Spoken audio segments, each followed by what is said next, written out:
The investigation continues into that car bombing outside a fertility clinic in Palm Springs. The FBI now focusing on the suspect at the center of this attack. Eyewitness News reporter Leticia Juarez is live in Palm Springs with the new details. Leticia.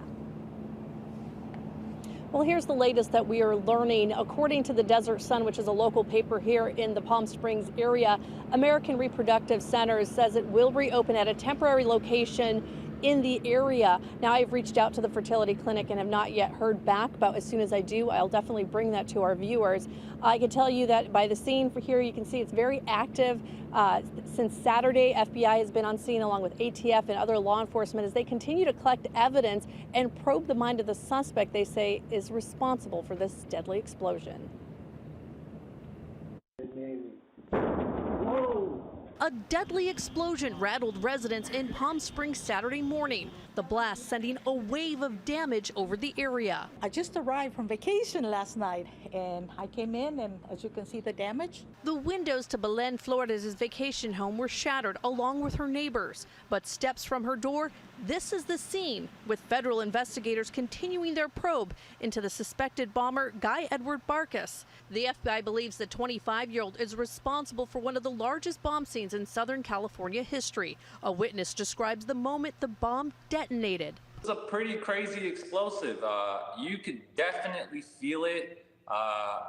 It was pretty wild. The FBI calling the blast an intentional attack that tore a hole into the American Reproductive Center on Indian Canyon Drive just after 11 a.m. Authorities say Barkas used his 2010 Ford Fusion as an explosive device. The suspect killed. We need the public's help for identifying where he traversed within the city before the explosion went off. 4 people were also injured, but have since been released from the hospital. The explosion scattering evidence and debris for more than 250 yards. The FBI also searching the suspect's home in 29 Palms, where he lived with his mother. Now, one of the things that the FBI will be looking into is the suspects, what they're calling anti-natalist views, the belief that people should not procreate. They are taking a look at his social media as well as some postings and some online rantings that he posted prior to detonating the car bomb outside the fertility clinic. And again, I'm reaching out to the American Reproductive Centers to find out exactly where their temporary location will be as well. Reporting live here in Palm Springs, Leticia Juarez, ABC 7 Eyewitness News. Leticia, thank you very much. Well, police say FBI agent Chris Meltzer and Assistant Fire Chief Greg Lyle helped protect the embryos inside the clinic.